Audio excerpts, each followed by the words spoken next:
He packed 4 suitcases on a Tuesday evening, did not say goodbye to the babies growing inside her, did not look back at the woman who had quietly built everything he called his, just rolled 4 monogrammed bags to the door, said, "The prenup is clear," and left. She had $237, no job, no house, twins coming in 3 months, and a husband who had already replaced her with someone younger before she had even finished decorating the nursery. Most people would have taken the settlement and disappeared. Catherine Whitmore was not most people. What happened next is not a story about revenge. It is not a story about a woman who got lucky, or a woman who was rescued, or a woman who fell apart and needed saving. It is a story about what happens when someone takes everything from you. Your money, your security, your future, your name.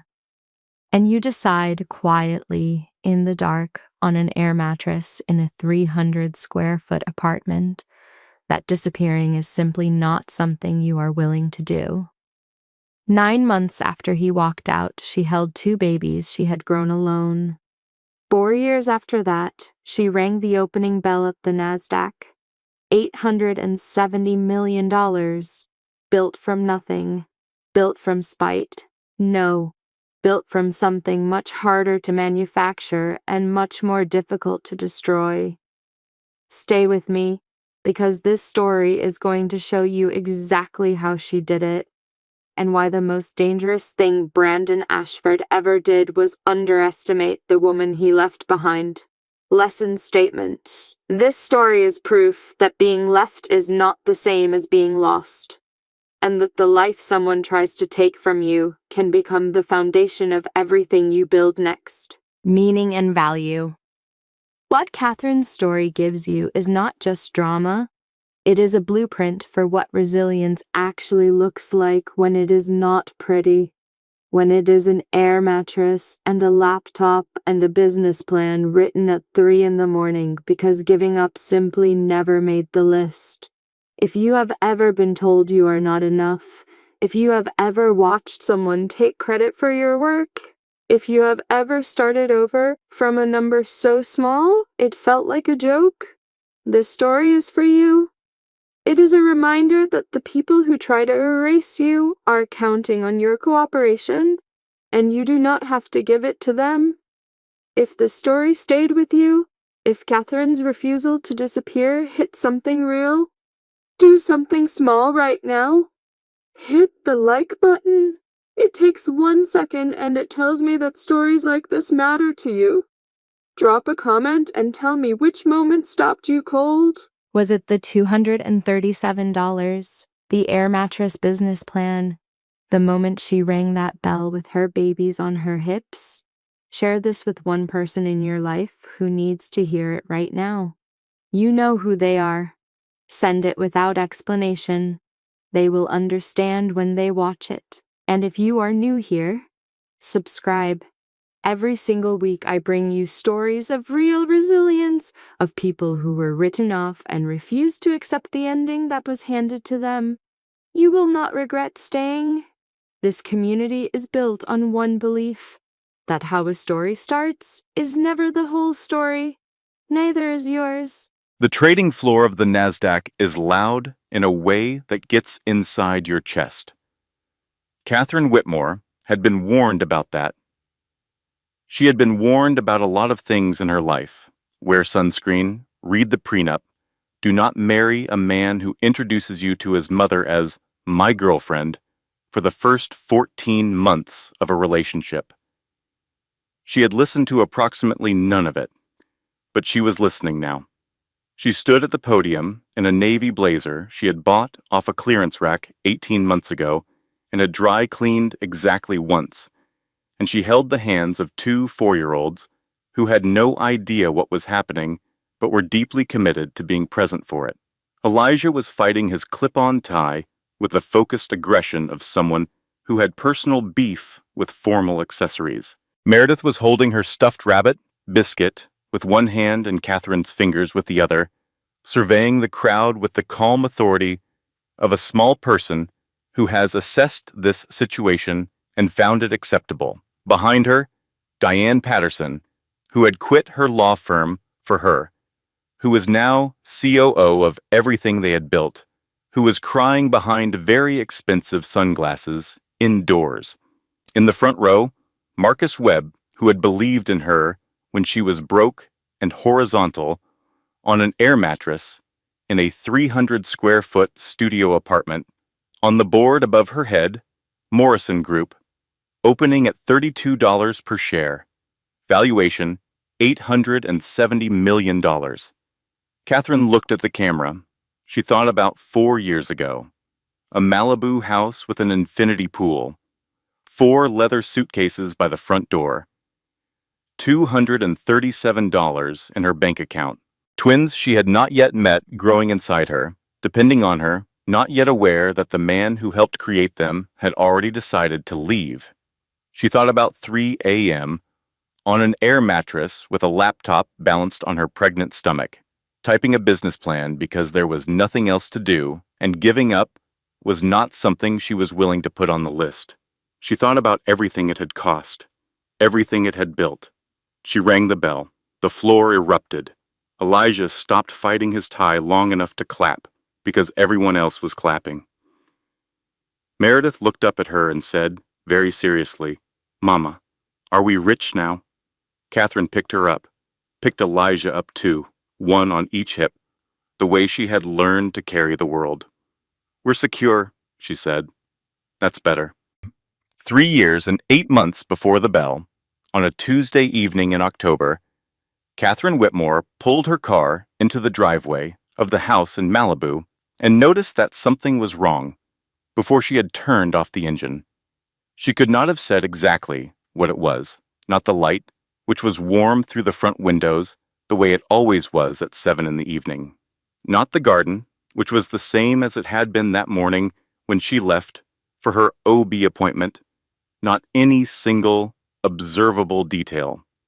Just the air. Something in the air.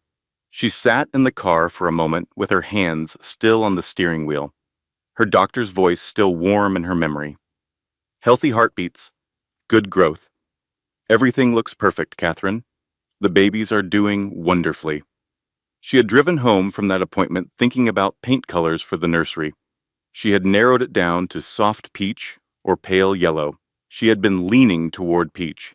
She turned off the engine and walked to the front door. 4 leather suitcases, monogrammed. The expensive ones Brandon used for business trips to New York and San Francisco and Tokyo. The ones that lived in the back of the walk-in closet and smelled like departure. All 4 of them.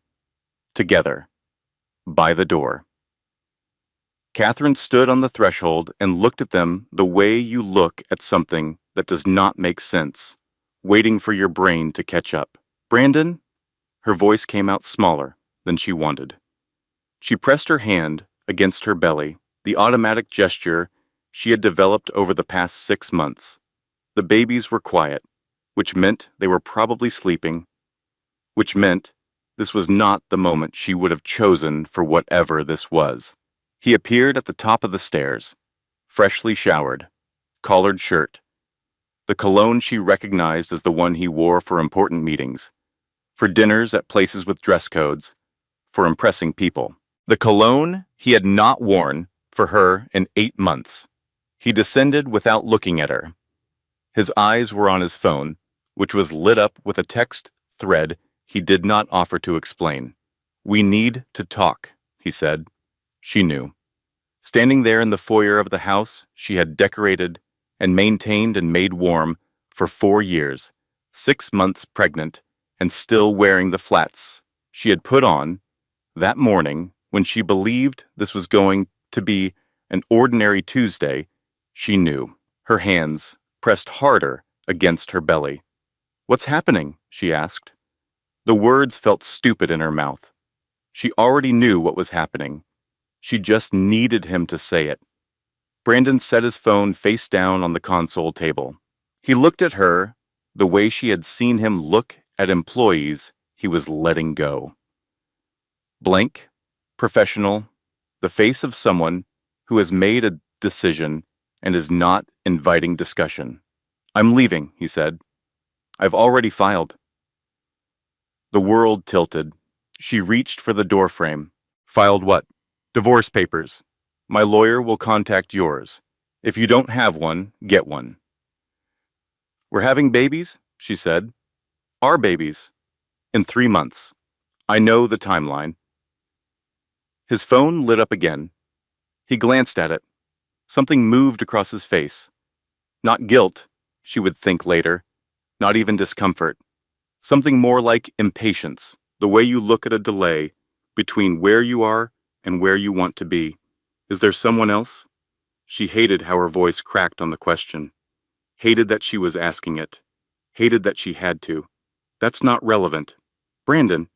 Her voice went hard. Harder than she had expected it to. "We are married. I am 6 months pregnant with twins. How is that not relevant?" "Because either way, I'm leaving." He said it the way you say the weather forecast. Factual. Already decided. The marriage is over. I've grown in directions you haven't. I need to find myself. Find himself. In those words, she heard every conversation they had not had. Every evening, he came home late from client dinners that were not quite client dinners. Every weekend trip, he took solo. For work, he said, always for work. Every time his phone screen had gone dark, a fraction too quickly when she walked into the room. "Who is she?" Catherine asked. He exhaled the breath of a man who finds his own wrongdoing tedious to discuss. "Her name is Sienna. We met 6 months ago." 6 months ago, Catherine had been 3 months pregnant. 6 months ago, she had been vomiting every morning and exhausted by noon, and so grateful to have someone who rubbed her back at night.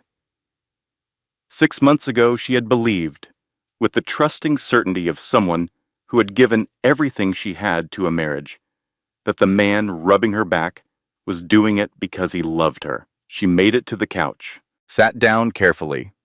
The way she did, everything now, with awareness of the weight she was carrying, the lives depending on her stability. Brandon picked up the first suitcase, then the second, the third, the fourth. He paused at the door. "The prenup is clear," he said. "You'll be fine. Don't make this difficult." He walked out. The door closed behind him. She heard his car. The Tesla she had encouraged him to buy. "The future is electric. Think of the children," she had said. "Think of the children." Purring down the driveway. Think of the children. She sat in the silence of a house that held $4 million worth of other people's decisions and opened her phone browser with shaking hands. Brandon Ashford. The first result loaded in under a second. Tech CEO steps out with Instagram. Model. Sources say it has been months.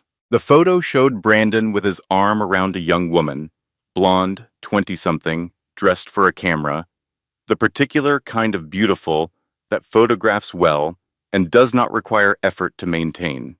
His smile was the smile Catherine had been trying to locate for 8 months.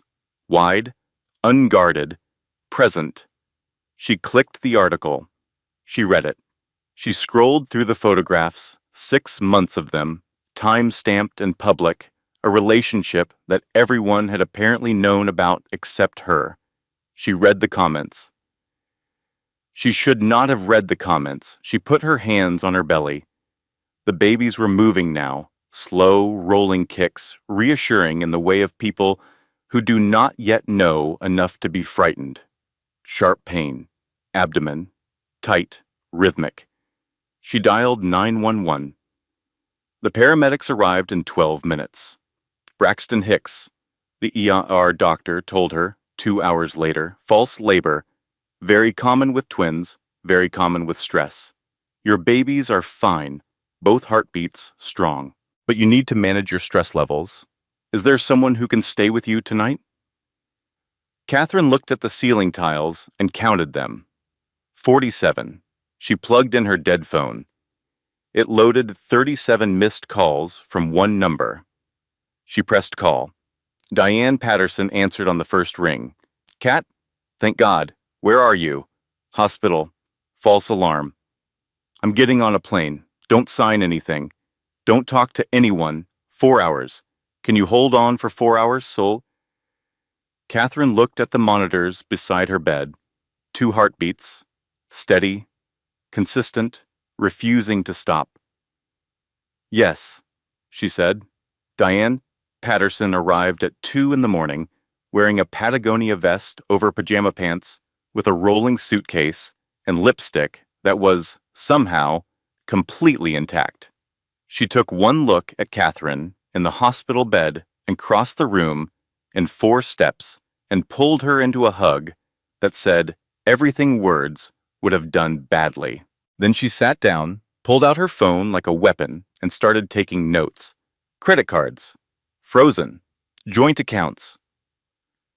Catherine pulled up her banking app. The balance in the account she had kept separate. Her private safety net, the account she had maintained for 4 years out of some instinct she had never examined too closely, the account that 2 weeks ago had held $15,000. $237, she said. Diane went very still. He left a 6 months pregnant woman $237. Yes. Not $250. Diane's voice was precise in the way it got when she was angry and choosing to channel it. Not 200. 237. That is a man who was thinking about it. And then he kept thinking, and still chose petty. She made a call at 3 in the morning to Frank Delano, who answered because Diane had that quality about her. People answered when she called, not because they feared her, but because experience had taught them that if Diane Patterson was calling at 3 in the morning, it was important. Frank Delano was 57 years old, silver-haired, with the patient eyes of someone who had seen every variety of human cruelty and had spent 4 decades making sure it carried a price tag. He drove to the hospital before sunrise. They reviewed the prenup in Catherine's hospital room while the monitors beeped, and the sky outside went from black to gray to the tentative pink of early morning. The document was 23 pages. It had been presented to Catherine 10 years ago, 3 weeks before their wedding, by Brandon's family attorney. She had been 22. She had been in love. She had signed it because she believed in the marriage and because Brandon's mother had sat across from her at a lunch that cost more than Catherine's monthly rent and explained that it was standard, it was practical, it was what responsible people of means did, and Catherine had nodded, the way you nod when you are young and optimistic and have not yet learned that the things people call standard are sometimes just the things they have decided you should accept. The document gave her $200,000 if the marriage lasted 5 years. It did. Everything else, the house, the investments, the cars, every asset accumulated during the marriage, went to Brandon. Frank read in silence. Then, there's a clause in Section 14. Diane was already there.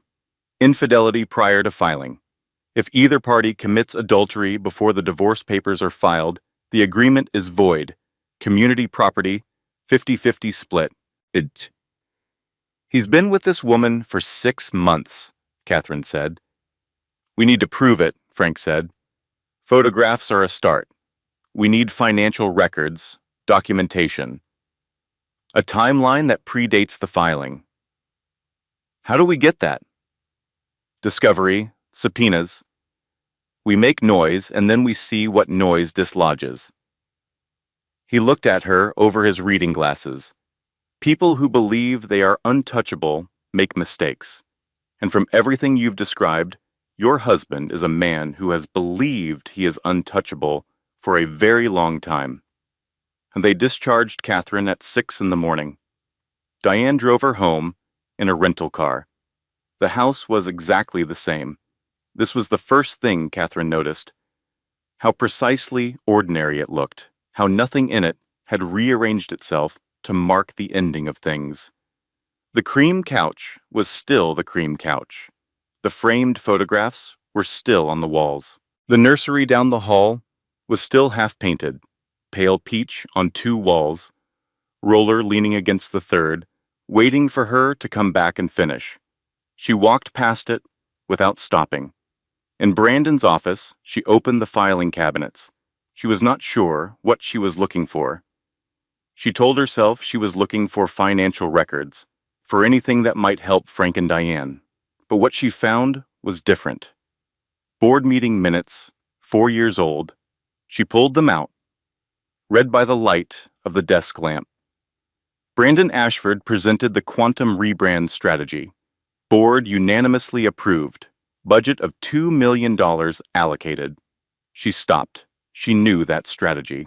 She had designed it at their kitchen table on a rainy Sunday afternoon while Brandon was on the phone, and afterward she had walked him through the whole concept over dinner, explaining the positioning, the visual language, the audience segmentation, all of it. And he had looked at her the way he used to look at her then, like she was the most interesting person in any room. And he had said, "That is brilliant. I'm going to pitch this to the board." And she had thought, we are going to pitch this, our idea.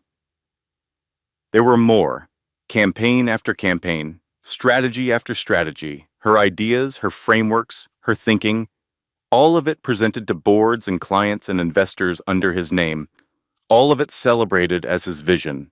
She had built his company, and then he had thrown her away. Catherine sat on the floor of his office, surrounded by files, and felt something shift inside her. Not grief, not even anger exactly. Something colder than anger, something that did not need to be loud. She put the files back. She closed the cabinet. She walked to the kitchen, made herself a cup of tea, and sat at the table until Diane found her there an hour later. "You look different," Diane said. "I'm done crying," Catherine said. Diane looked at her for a long moment. Then she sat down across from her and opened her laptop. "Good," she said. Let's get to work." They filed emergency motions that afternoon. Temporary support, $25,000 per month. Access to marital funds. Subpoenas for Brandon's financial records, personal and corporate. Brandon would be served by end of day. Catherine drove to her OB appointment that afternoon, sat in the waiting room among women in various stages of pregnancy, and thought about the word community property, about how much half of everything might be, about what she could build with half of everything, about what she could build with nothing, if it came to that. The doctor listened to 2 heartbeats, both strong, both exactly where they should be. "One more thing," the doctor said, looking at her chart. "You need to reduce your stress levels, Catherine. I know that's easy to say, but these babies need you calm. Can you find one thing that helps? One thing that's just for you?" Catherine thought about it. "I used to love marketing," she said, "building things, problem solving." "Then do that," the doctor said. "Whatever it used to feel like to be good at something. Find your way back to that." Catherine nodded. She drove home. She sat in the driveway for a moment before going inside. She thought, "I was good at something once. Before I became just his wife. Before I became someone who signed documents without reading them and trusted a man because she loved him. I was good at something. I am going to be good at something again." She went inside and called Diane. "I need to start planning what comes after," she said. "Not just the divorce, what I build after." "One crisis at a time," Diane said. "I can manage 2, Catherine said. The text arrived on a Wednesday morning while Catherine was eating the toast Diane had forced on her. 2 bites, then another, 1 more. "Come on. You need to eat. You are growing 2 humans." And it came from a number she did not recognize. "Miss Whitmore, this is Roger Calloway. I need to speak with you privately. It's important. Can we meet?" She showed Diane. Diane read it. "Roger Calloway, Brandon's business partner, 49% owner. We see each other at company events. He's always been professional. Polite. Why would he reach out to you now? I don't know. Diane turned the phone over in her hands, thinking. Could be a trap. Brandon could be sending him to feel out what you know. Could be. Could also be useful. Diane handed the phone back. What do you have to lose? Frank came with them. Coffee shop in Culver City, 10 in the morning, the kind of place with exposed brick and single-origin espresso and enough ambient noise to have a private conversation. Roger was already there when they arrived, in the back booth, wearing a baseball cap pulled low in the manner of someone who has never done anything covert in his life and is making a sincere effort. He looked like what he was. A man in his mid-40s who had built something real and was watching someone else burn it down. He slid an envelope across the table before they had ordered. I'm violating my NDA by being here, he said. I want you to know that. I want you to know that I'm doing it anyway. Catherine opened the envelope.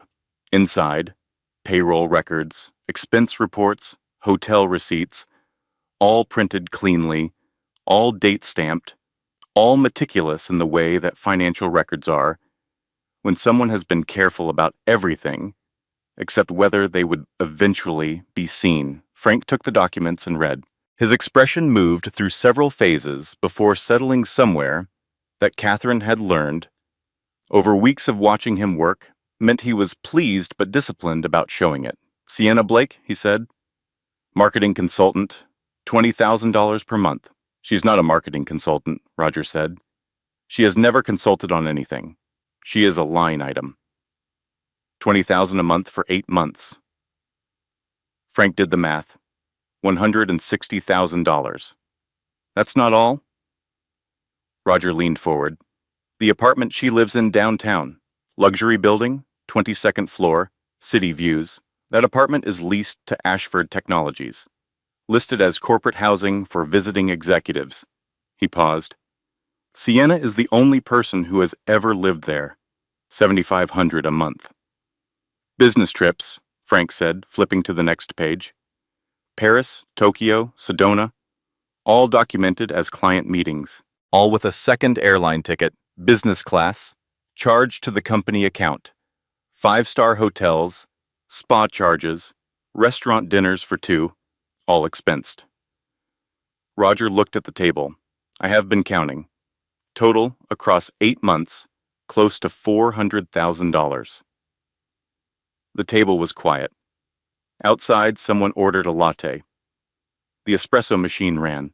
Why are you telling me this? Catherine asked. Roger looked at her. He had kind eyes, she had always thought. The eyes of someone who understood that business was made of people, not only numbers. Because it's theft, he said. Because I spent 10 years building that company. I gave up things for that company. Time, relationships, choices I cannot take back. And Brandon is dismantling it to fund a lifestyle for someone he met at a rooftop party in Beverly Hills. He paused. And because you have always been decent to me. 8 years of company events, and you have never once treated me like furniture. That matters. He stood. That's everything I have, he said. The rest is up to you. He walked out without looking back, the baseball cap still pulled low, a man who had done the right thing and was processing the cost of it. Frank organized the documents on the table with the efficient precision of someone building a structure. This voids the prenup, he said. Adultery, documented, and dated. This is also fraud, embezzlement, breach of fiduciary duty. He's finished, Diane said. She said it quietly, without satisfaction. The way you state a fact about weather. Catherine looked at the papers spread across the table, at the receipts for hotel rooms she had not known about, airline tickets for a woman she had not known existed, salary payments for work that was never performed. She thought about the Sunday afternoons she had cooked dinner while he was at client dinners. She thought about the quantum rebrand campaign, about every idea she had given him freely, out of love, out of partnership, out of the belief that what was his was also hers. File everything, she said, today. The cameras were already there when they arrived. Catherine had not expected that. She had prepared for the legal process. Frank had walked her through every step, every likely argument, every possible response. But she had not prepared for the particular violation of walking up courthouse steps while strangers pointed equipment at her body and called out questions designed to reach inside her and find something soft to press on. Catherine, how do you feel about the affair? Did you push Brandon away? Are you trying to destroy a successful company out of spite? Is it true you've been struggling emotionally? Frank kept his hand on her elbow. Diane flanked her other side. Catherine kept her eyes forward and counted steps. 1, 2, 3, 4. Inside, the courthouse was cooler and quieter and smelled like old carpet and institutional cleaning products, which was, in the circumstances, a relief. Brandon was already in the courtroom, expensive suit, 3 lawyers. He sat with the relaxed posture of someone who has never once doubted whether the room would arrange itself in his favor. Sienna sat behind him in the gallery. Blonde hair, tight dress, phone in hand, scrolling. She looked bored in the way of someone who has not been asked to take any of this seriously and has so far had no reason to start. Judge Patricia Wells entered. She was 58, gray-haired, with the economical bearing of someone who had spent 3 decades deciding what mattered and what did not, and had developed strong opinions on the subject. Brandon's lawyer went first, tall, polished, the kind of legal professional who charged rates that required a separate line in a budget. He described Catherine as emotionally volatile, as seeking punitive damages out of personal grievance, as a woman whose pregnancy had amplified an already unstable disposition. He also produced a psychiatric evaluation. Frank received it, read 2 pages, and stood. Your Honor, this document was commissioned without my client's knowledge, participation, or consent, based entirely on statements from parties who have an obvious interest in the outcome of this proceeding. It has no evidentiary standing. Judge Wells looked at it. Set it down. A document produced without the subject's knowledge carries no weight in my courtroom, Counselor. Next. She turned to Catherine. Miss Whitmore, you are 6 months pregnant with twins. You have no current income, and your access to all marital accounts has been restricted. Yes, Your Honor. How are you managing? My friend is supporting me. Wells made a note. She looked at Brandon's lawyer with an expression that was not unkind and was also not anything close to sympathetic. Your client restricted access to all marital funds while his wife is 6 months pregnant. You characterize this as protecting assets. I am going to characterize it differently. She granted temporary support, $25,000 per month, retroactive to the date Brandon left. Credit access restored with a $50,000 limit. She ordered the forensic audit. Full access to Ashford Technologies records. Results due in 90 days. Brandon's jaw tightened by a precise and revealing amount. They walked out. Frank handled the reporters. Catherine and Diane took a side exit to the parking garage.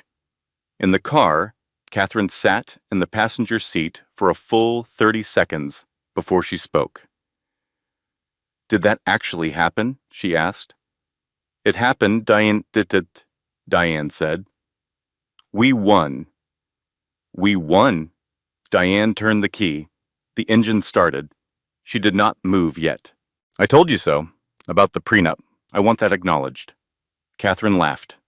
It came out rough, unpracticed, like something that had been stored too long. But it was real. Acknowledged, she said. That evening, Brandon held a press conference. Catherine was home, eating dinner with Diane, when his face appeared on the television. He stood at a podium. His hair was perfect, his expression was calibrated to the precise frequency of concerned and reasonable. I want to address the allegations made against me today. My wife is going through a very difficult time. Pregnancy is hard. Carrying twins is harder. I have compassion for her, but the claims about my business practices are entirely false, and I will not allow my reputation to be dismantled by someone acting out of personal pain. He said the word wife the way you say a word in a foreign language you have mostly forgotten. Catherine's phone started buzzing. Messages from people she had not heard from in months. He seems really worried about you. Maybe take a break from the legal stuff? For the babies? Pregnancy hormones can make things feel bigger than they are, Kat. She deleted them, methodically, one after another. Diane read over her shoulder. People are deeply committed to believing the version of events that requires them to do nothing, she observed. I know. Ignore them. I know. The only opinion that matters right now is Judge Wells. I know. Catherine set down her phone. I know. But that night, alone in the bedroom, she had stripped of his sheets and remade with ones that smelled only of laundry detergent. She did not sleep. She lay in the dark and listened to the house and thought about what he had said on television. Personal pain, like she was a weather event, something that happened to him.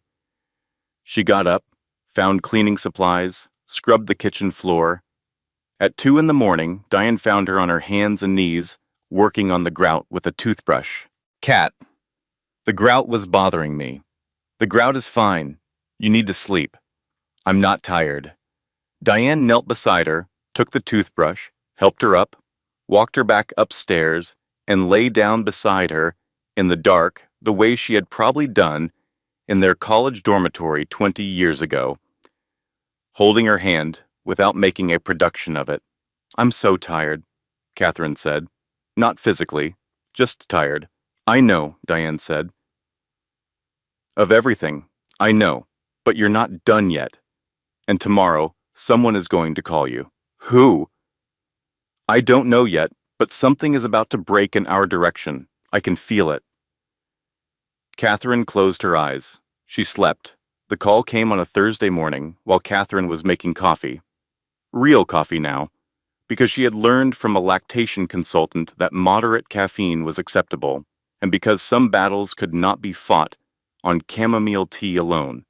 The number was Margaret Ashford, Brandon's mother, 64 years old, silver-haired, immaculately maintained, old Connecticut money in a Malibu house, the woman who had insisted on the prenup and served Earl Grey at every family gathering with the air of someone for whom hospitality was a form of control.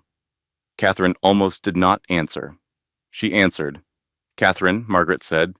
She sounded different, older. The polish was still there, but underneath it, something that might have been exhaustion. I need to speak with you, not on behalf of Brandon, despite him. They met at a coffee shop in Pasadena, neutral ground, tables outside. Margaret arrived precisely on time in a cream linen blazer, looking like a woman who had slept badly and chosen to dress well as compensation. She ordered the Earl Grey. Of course she did. I owe you an apology, she said. My call after the court hearing was cruel. I was protecting my son because that is the reflex of a mother, and I let that reflex override my judgment. I am not proud of it. Catherine said nothing. So she waited. There is something you should know about Brandon. Margaret folded her hands around the teacup. Something I should have told you before you married him. She told it cleanly, without ornamentation. 10 years ago, a woman named Melissa Hartley, engaged to Brandon, 4 months pregnant. Brandon had met someone else. He had left Melissa exactly as he had left Catherine. Suddenly, with a lawyer's number and a prenup settlement waiting, Melissa had miscarried. The stress, the doctors said, Brandon had paid her $200,000 to sign a non-disclosure agreement and disappear. Catherine looked at her coffee cup. $200,000, she said. Yes. The number from her own prenup, the price of silence, the cost of a woman who had been removed from a life and compensated for the inconvenience. Why are you telling me this now? Catherine asked. Margaret reached into her bag and placed a folder on the table. Because I am 74 days away from meeting my grandchildren, she said, and I am tired of protecting a man who does not deserve it at the expense of the woman who actually loves them. Catherine opened the folder. Trust fund documentation. Robert Ashford, Brandon's late father, had established the fund before his death. $10 million, split equally among biological grandchildren. Brandon had no trustee authority. Margaret did. The twins were already worth $5 million each, and Brandon had never mentioned it. He wanted you to feel powerless, Margaret said. He wanted you to take the $200,000 and disappear like Melissa did. He did not want you to know that your children had independent resources, because that would give you standing. That would give you power. Catherine read through the documents carefully, the way she had learned.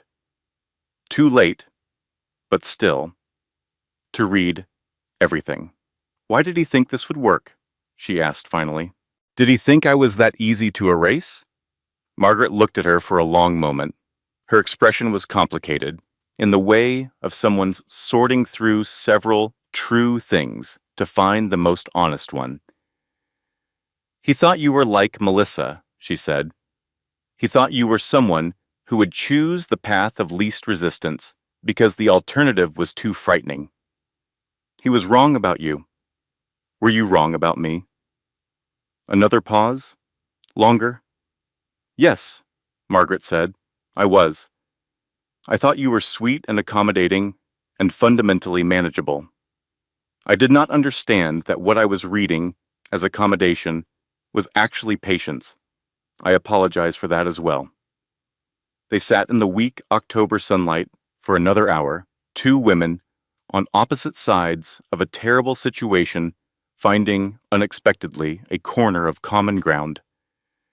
When Catherine left, she drove directly to Frank's office. He read the trust fund documents. Something in his face settled into satisfaction. This changes the argument entirely, he said. You're not a gold digger. You're not trying to extract money from a man who has more than you. Your children have independent wealth that predates this divorce. You are fighting for what is legally and morally right, not for financial survival. Does it help? It helps everything. Catherine leaned back in the chair. She thought about Melissa Hartley, whoever she was now, wherever she was now.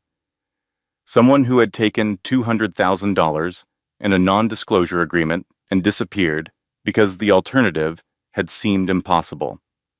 She thought about what Melissa might have become if she had stayed. If she had had someone like Diane, if she had had Frank, if she had known about the trust fund. She thought, I am fighting for both of us. They won the initial hearing. It was not a small victory. Judge Wells, reviewing the Roger Calloway documents, and the trust fund evidence, and the forensic audit order, granted everything Frank requested.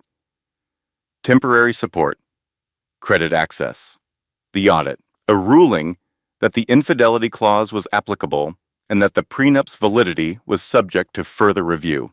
Outside the courthouse, Parisum, in the parking structure, Diane hugged her so hard Catherine felt it in her spine. We won, Diane said. We won, Catherine agreed. She thought, we are going to be okay. For the first time since 4 leather suitcases on a Tuesday evening, she thought, we are actually going to be okay. She was wrong. The first catastrophe arrived 6 days later. Frank called. His voice was careful in the way it got when something required careful handling. Someone inside our operation has been talking to Brandon's legal team, he said. They know our strategy. The infidelity timeline, the Roger angle, the forensic audit approach. They've filed preemptive motions to suppress Roger's documents, arguing that they were obtained in violation of his NDA. Catherine sat down. Can they win that? It's not impossible. We'll fight it. But our element of surprise is gone. They're preparing defenses we have not yet built offenses for. Who talked? I don't know yet. I'm working on it. She put down the phone. She looked at the wall of her apartment. The small apartment now, 2-bedroom, the one she had moved into after the eviction notice that came on a Tuesday, with the particular timing of something designed to wound. Pale walls, furniture she had sourced secondhand, photos of the twins' first ultrasound on the refrigerator. The second catastrophe came 3 days after that. Marcus Webb called. His voice had the particular quality of someone delivering news they had not asked to deliver. 2 of my portfolio companies have backed out of working with you, he said. Brandon's team reached out to them, implied that maintaining a professional relationship with you during the litigation could complicate their existing relationships with Ashford Technologies investors. Her first clients. Gone. I'm sorry, Catherine, I'm working on alternatives, but I wanted you to hear it from me. She thanked him. She hung up. She looked at the business plan document on her laptop, 12 pages of careful thinking, the framework for what she had been building, and she thought about the money she did not have and the babies who were coming in 8 weeks, regardless of whether she had figured out any of this. $237. She was almost back to $237. The third catastrophe arrived on a Wednesday morning by phone. Diane's voice was different, quieter, the quality of quiet that comes not from having nothing to say but from choosing words precisely. My firm is asking me to recuse myself, she said. What? Conflict of interest, they're calling it. A senior partner has a golf relationship with someone in Brandon's father's circle, apparently. They want me off your case. The silence stretched. Gigant. I have savings, Diane said. I've already called Frank. He'll bring me on as co-counsel. I'll work the case independently. You'll lose your position, your partnership track. You gave up your career for a man who left you on a Tuesday. I can give up a partnership track for someone who deserves it. A pause. Also, I want to be very clear that this is not the same thing. I am making a choice. You were deceived. That is a significant distinction. Catherine pressed her fingers against her eyelids. That is the nicest and most depressing thing anyone has ever said to me, she said. I know. Diane's voice warmed slightly. We're going to cry about it later. Right now we work. That night, Catherine lay in the dark with her hands on her belly and thought about 3 things going wrong in sequence and whether this was the end of the forward motion, whether the universe had decided that she had used up her allocation of good luck with the initial hearing and was now settling accounts. The babies moved, one, then the other, insistent, refusing to let her be still in her grief. Still here, they seemed to say. Still here, keep going. She opened her laptop, typed Morrison Marketing Group, Business Plan, Draft 2. If the clients were gone, she would find new ones. If the strategy was compromised, they would build a new one.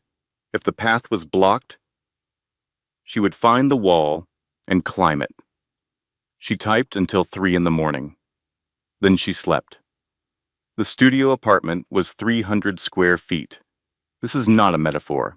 It was a literal 300 square feet, which is smaller than most people's living rooms, which is smaller than the walk-in closet at the Malibu house, which is a fact Catherine had thought about exactly once, and then decided not to think about again because the direction that thought wanted to travel was not useful. The carpet had a stain near the window that she had decided was probably from a houseplant. The refrigerator hummed with a frequency that suggested strong opinions. The window faced a brick wall, which her mother, when she finally came to visit, had described as very New York of it. The air mattress was a camping model she had bought at a 20% discount because the packaging was slightly damaged, It was fine. It was adequate. It was what she had, and she had learned over the preceding weeks to be specific about gratitude. She was alive. Her babies were alive. She had $237 and a compromised legal strategy and no clients and a best friend who had sacrificed her career because she believed in something. And these were the things that were true. And some of them were terrible, and some of them were extraordinary, and all of them were the materials she had to work with. She opened her laptop on the air mattress with her belly balanced under it and typed. She sent emails to every professional contact she had maintained since leaving her VP role 8 years ago. Quarterly check-ins, occasional LinkedIn messages, the professional courtesy she had kept up out of some instinct she had not examined until now. Most did not respond. Some sent polite declines. 3 asked for more information. Marcus called on a Tuesday morning, 10 days after the client withdrawal. I heard what he did, Marcus said, using my portfolio companies as leverage. That is not business strategy. That is a man who is running out of options and has decided to fight dirty. He paused. Send me your proposal. She sent it from the air mattress at 11 at night. He called at 7 in the morning. I'm making 3 introductions today, he said. Your work is exceptional. Let the work speak. The first introduction declined. Too complicated, too much legal exposure. The second introduction asked to think about it. The third introduction said yes. A $10,000 contract. Remote work. Deliverable based. Starting immediately. The email arrived on a Thursday afternoon. Catherine read it twice, read it a third time. Then she cried. Not sad tears, not happy tears. The particular tears of someone who has been bracing for a fall for so long that not falling feels physical. Arrival tears. I am still here tears. She called Diane. I have a client, she said. Diane made a sound that was not quite a word. $10,000. Remote. My work. Cat. I know. Start today. I already did. She worked from the air mattress with a laptop balanced on her 8th-month belly, the babies kicking occasionally, as if offering editorial feedback. She delivered the first phase of the project 4 days early. The client responded within an hour. This is exactly what we needed. Can we discuss extending the scope? Marcus called. They're referring you. 2 more companies want to meet. She took the meetings lying down, laptop propped, professional from the shoulder up, maternity leggings and thick socks below the camera frame, and she pitched with the precise confidence of someone who has stopped performing competence and started simply being it. Both companies hired her. She had 3 clients, $25,000 in contracted work, an air mattress in a 300-square-foot apartment, and a business that was beginning, quietly and without fanfare, to exist. The custody hearing was in 2 weeks. She prepared for it the way she prepared for everything now. Methodically, without catastrophizing, one piece at a time, Frank walked her through the likely attacks. Diane prepared her responses. They practiced in the kitchen of Diane's temporary sublet, Catherine sitting across from Diane, who played Brandon's lawyer with uncomfortable accuracy. The night before the hearing, she sat in the rocking chair she had rescued from the Malibu nursery. The only piece of furniture she had taken, the one thing she had insisted on, and spoke to the babies in the dark. Tomorrow is important, she told them. We're going to make sure you're mine. Legally, officially, beyond argument, mine. I know you already are, but tomorrow we make the world agree. They kicked, in tandem, which they had started doing recently, as if coordinating. She smiled. I'll take that as a yes, she said. The custody hearing lasted 4 hours. Brandon's lawyer painted Catherine with practiced efficiency, unstable address, no reliable income, multiple hospitalizations, ongoing hostile litigation. The picture was technically accurate and strategically framed, Every truth selected for maximum effect. The way you can describe a sunrise by talking only about the cold. Frank presented her consulting contracts, her client relationships, her income trajectory. He presented the trust fund documents, establishing that her children had independent financial security regardless of the outcome of the divorce. He presented something else, a simple timeline. The date Sienna Blake first appeared in Brandon's company records as a marketing consultant. The date Brandon and Catherine's first child was conceived. The same week. The courtroom was very quiet while Judge Wells reviewed the timeline. She looked at Brandon. You initiated this relationship while your wife was newly pregnant. Brandon's lawyer attempted an objection. Wells did not look at him. Your petition for full custody claims that your estranged wife is financially and emotionally unsuitable to parent. What I am looking at is a woman who has built a client base and a business framework while 8 months pregnant, while managing preterm labor, while fighting legal challenges you initiated, while living in circumstances you created by restricting her access to marital funds. She paused. The petition is denied. Miss Whitmore retains primary physical custody. Mr. Ashford, you will have supervised visitation 2 hours weekly at a neutral family center. Child support, $25,000 monthly, effective immediately. Outside, in the autumn sunlight on the courthouse steps, Diane gripped her hand so hard it should have hurt. You did it, she said. They're yours. Catherine stood on the steps in the October light and thought, it's over. The worst of it is over. We're going to be okay now. She thought that for 11 days. On the 12th day, Frank called. The forensic audit is back, he said. There is something in it you need to see. Come to the office. He had the documents spread across the conference table when she arrived. She had brought the babies in their car seats, Elijah in blue, Meredith in pale yellow, both asleep with the profound commitment of infants who have decided this is a sleeping situation. She read the document. She read page 47, her name, her signature, on a document she had never seen before. 3 years ago, Brandon had brought home paperwork. Company restructuring, he said. Standard forms, boring, she would not be interested. He just needed her signature on a few places. She had signed. She had trusted him. That signature had been separated from the document she had actually signed and reattached to the filing for a shell account used to funnel Sienna's payments. Her signature, his fraud, her name on his crime. He set me up, she said. Frank's voice was careful. The account was established 14 months before Sienna appeared publicly. The mechanism was built before he met her. The implication landed like something dropped from a significant height. He was planning to leave before he even found her, Catherine said. The framework was in place. He may not have known who he was leaving for. He knew he was leaving. She looked at her sleeping babies. He engineered the pregnancy, she said. The timing.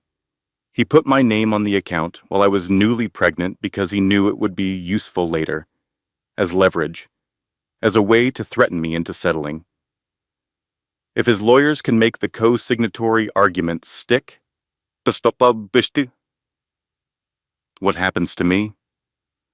Frank met her eyes. Criminal exposure, not a certainty, not even a probability given the forensic analyst's timeline, but a threat they will absolutely use.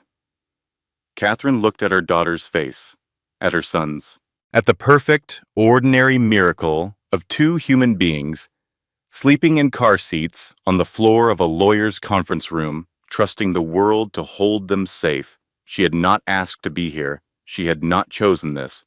But here she was, and here they were, and the only question that mattered was what she did next. How do we fight it? She asked. Frank allowed himself a small, precise smile. I am very glad you asked that, he said. The forensic document analyst was a woman named Patricia Oakes, 51 years old, who had spent 23 years examining signatures and documents and the space between what people claimed was true and what the paper actually showed. She took 9 days. Her report was 27 pages. The relevant section was on page 11. The signature of Catherine Whitmore appears on the shell account filing.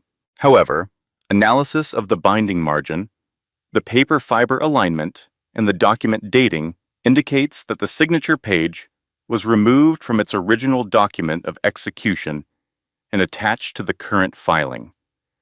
The signature is authentic. The document to which it is now attached is not the document that was signed. Frank filed it with the court on a Monday morning. Brandon's lawyers responded by Tuesday. They attempted to challenge the analyst's methodology, her credentials, the chain of custody of the documents. It was, Frank observed to Catherine over the phone, the legal equivalent of arguing about the color of the sky. You could do it. It did not change what was there. The hearing was scheduled for a Thursday. On Wednesday evening, Diane called. Sienna Blake has been subpoenaed, she said. Brandon's team is putting her on as a character witness. They want to establish that their relationship was transparent and consensual, which is meant to somehow counteract the embezzlement evidence by making it seem like a private matter. She's going to testify for him? She was subpoenaed. She doesn't have a choice. Diane paused. And here's what I think is interesting. Sienna was named in the embezzlement filing. She received the fraudulent consulting payments. She is technically an object of the investigation. She has been trying to distance herself from Brandon for 3 months. She moved to a new apartment 2 months ago. She posted a photo from Palm Springs last week without him. I think their relationship ended, and I think she is angry about it. You think she'll flip? I think, Diane said carefully, that a 24-year-old woman who was told she was the great love of someone's life and then discovered she was a line item in a financial crime might have thoughts about the matter. The hearing was Thursday at 9. Brandon's lawyer called Sienna to the stand at 11. She looked different from the tabloid photos, less performed. She wore a simple blue dress and her hair was pulled back, and she looked, Catherine thought, like someone who had spent a few months thinking about things. Brandon's lawyer asked her to describe her professional relationship with Ashford Technologies. She answered in short, careful sentences.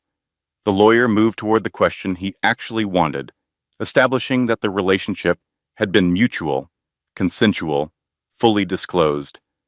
Then Frank stood for cross-examination. He asked one question. Ms. Blake, when did Mr. Ashford first discuss leaving his wife? The courtroom was quiet. Brandon's lawyer was on his feet immediately with an objection. Wells overruled it. Sienna looked at the table for a moment. Then she looked at Frank. The first night we met, she said. He said his marriage had been over for 2 years. He said he was waiting for the right moment to leave. She paused. That was 14 months ago. 14 months. 14 months before Sienna came to that hearing. 14 months before the filing. 14 months before the 4 leather suitcases and the frozen accounts and the $237. 4 months before Catherine became pregnant. The math was not subtle. Brandon was very still. Catherine looked at him. She did not look away. She waited for him to meet her eyes, to see her, to acknowledge what was sitting between them in that courtroom like a piece of furniture. He did not look at her. She turned back to the judge. Wells was reading something. When she set it down, her expression was the particular neutral of someone who has made a decision and is confirming it. The prenup is void, she said. The co-signatory claim is rejected on the grounds of the forensic analysis. Community property applies. The embezzlement findings are referred to the district attorney for criminal review. She looked at Brandon's lawyer. Counsel, your client spent this entire proceeding trying to establish that his wife was the problem. What the evidence shows is a woman who was systematically deceived by someone who had been planning his exit before their child was conceived. I've seen enough. She closed the folder. We're done here. The settlement took 3 months to finalize. $2.3 million. Cash. No gag order. No restrictions. Catherine could tell her story to anyone she wanted, in any forum, and there was nothing Brandon could do about it. Brandon's criminal trial began 6 weeks later. Catherine did not follow it. She was busy. Guilty on all counts. 7 years in federal prison. She heard about the verdict from Frank, who texted one sentence. Jury came back. All counts. 7 years. She was in the middle of a client call when the message arrived. She finished the call. She noted the verdict in a document she kept for things that were important and needed to be recorded. Then she closed the document and went back to work. The company she was building did not require his destruction to exist. It had never been about him. That was the part the headlines always got wrong. The revenge narrative. The scorned woman building an empire to spite a man. She was not spiting anyone. She was becoming herself. She was finishing a project she had started 12 years ago and put down when someone she loved had needed her to be a supporting character in his story instead. She was done being a supporting character. Morrison Marketing Group launched formally when the twins were 3 months old. Website, business structure, professional identity. Marcus brought the first round of serious clients. Diane ran operations with the focused efficiency of someone who had been trained for corporate law and had discovered that what she actually wanted to do was build things. 6 months postpartum, 15 clients, annual revenue projected at $400,000. 12 months, 25 clients, 3 employees. Forbes noted her in a profile of women entrepreneurs to watch. 18 months, she bought a house. 3 bedrooms, 2 bathrooms, a yard, her name on the deed, her mortgage, her choice. The twins walked at 11 months, talked at 14. Elijah said mama approximately 90 times a day. Meredith said no with a conviction that suggested she had given the matter serious thought. Brandon's supervised visitation happened every Sunday. 2 hours at a family center. He tried. He was awkward with them, held them stiffly, did not know how to read to them or sing to them or make them laugh. After 4 months, he filed to reduce his visitation to twice monthly. The court approved it. After 8 months, he stopped showing up regularly. The twins began to call him Brandon. Not Dad, not Daddy, Brandon. The man who sometimes came and brought toys that did not match their interests, who sat with them for an hour, looking like someone fulfilling a scheduled obligation. One Sunday evening after a visit, Elijah looked at Catherine with the direct interrogative energy of a 3-year-old who has questions and has decided now is the time. Why doesn't Brandon know us? Catherine sat down on the floor with him, which was where the best conversations happened. Because he wasn't here, she said. He made a choice not to be. And when you choose not to be somewhere, you miss things. You miss knowing people. Do you miss him? Catherine considered the question with the honesty it deserved. I miss who I thought he was, she said, not who he actually turned out to be. Elijah considered this. Meredith, who had been listening from behind a pile of blocks, added, We have you. You have me, Catherine agreed. And Aunt Di. And Aunt Di, and Grandma Vivian, and Grandma Margaret. Margaret Ashford came on Sunday afternoons once a month. She brought age-appropriate toys and read picture books with the patient attention of someone making up for lost time.